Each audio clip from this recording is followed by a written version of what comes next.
I trust the names because brands such as Fender and Gibson, they're used by professional musicians who are in, you know, top selling bands. So say if I saw hendrix always used the Strat, I'd think that that's a good model because it's used by someone who's so famous and so talented. So I'd trust the make because someone like that chose it. Oh yeah, definitely.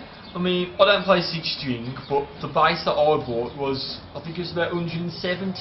I've had it for 3 years and I've never had any problems with it. Never had to change the strings in 3 years, and that's quite rare. And yeah, it's been good all round. I suppose you do get what you pay for with the price. All the guitars over 500 quid are likely to, I wouldn't say last longer, but they're made of more sturdier stuff, and the hardware's on them is a lot better pickups and probably more tone quality. But I wouldn't say all the guitars under 500 quid are that much cheaper, because take for instance, I wanted to get a Fender Jazz that was almost 500 quid, about £450. But then when I read some reviews on the Squire Jazz, which is the joint company, £170, and it was only 0.5 of a rating below the Fender. I think the Fender got 9 out of 10 and the Squire got 8.5, so I'm going to go for the Squire. It's pretty much exactly the same, different name and a lower price, so it's worth it really. It's definitely easy to shop for name, but I prefer to shop for quality, because I could walk into a guitar shop and want to buy a new guitar and see, you know, I'd see a Fender and think, that's a Fender, I trust the make, I trust the name, so I know it's going to be good, but I'd have to play on it to just be sure about the quality, because even though it's quality, it might not be the sound or the tone that you want it in. So even though it's a good, expensive guitar, it still might not be what you want. So I'd rather shop around for the quality rather than just say, that's a Fender, never play it, buy it and then get it home and then discover that I don't like it. I'd say quality, but I know that a lot of people buy the guitars just for a name. It's sort of a status thing really.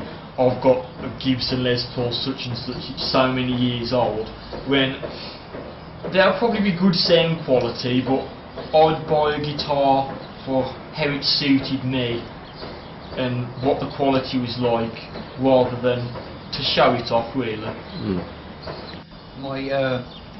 Like Gibsons and Fenders, some of the factory models are alright I guess, but it's just the fact that some manufacturers use names to make their guitars expensive, like PRS.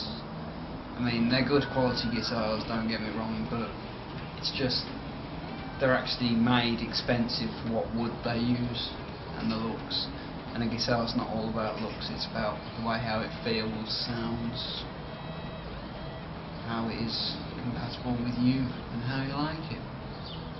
Generals though, who don't know how to spot quality, will look at the name straight away and buy it. A lot of people do that because they want to be recognised with more expensive gear, such as they want PRS or Gibson, because you're talking like £2.5 grand for a guitar from them. But difference is Gibson do actually produce quality guitars, while PRS produce slightly different quality and a tiny bit more rubbish than Gibson. They just rocked the design of Gibson Les Pauls and basically made it their own. Name of guitar is probably easier to do, but it all depends on what type of guitar you want. If you're searching for a Les Paul, you're better off either getting an Epiphone or a Gibson. Just if you go near the PRS range, you're looking for a lot more expensive for the same quality guitar as a cheaper version. So it's more easier to go by name. But I say, if you go for quality, definitely go testing out all different types of guitars, see which one's the best for you. When looking at electric guitars, the two most important guitar companies that spring to mind are Fender and Gibson. Fender's better known for their single coil guitars, including Stratocasters and Telecasters, whereas Gibson are more known for their humbucker guitars. One of the most popular guitars made by Gibson is the Les Paul. While the electric guitars are more suited to the younger generation, the more sophisticated models can cost from £500 to £3,000. It's easier to buy a guitar for the name, because if people are familiar with the company, they'll know what they're getting is a good product. And also, it's harder to buy a guitar for the quality, because not everyone will know what to look for when finding quality. When you're spending that much, you need to know exactly what you're paying for, and then that might raise the question, are you spending all that money for the name, or is it going towards the pure quality? This is a question I want to create awareness for, because I think that companies such as Fender and Gibson have now been around for 60 to 100 years. So with this much experience, they've built a reputation around themselves and their buyers. Also, guitar companies like Fender and Gibson make cheaper versions of their guitars, which have a different company name. Fender sell guitars under the name of Squier, which are really budget guitars that are more affordable and quite good value for money. Gibson own a company called Epiphone. The guitars owned by this company can be a little more expensive than the Squiers, but still good quality and value for money. Guitars are recognised as one of the most common instruments in blues, country, flamenco, rock music and many forms of pop. With more and more people wanting to learn the instrument, there is a lot of high demand for the guitar, including classical, steel string acoustic, and the most popular being the electric guitar.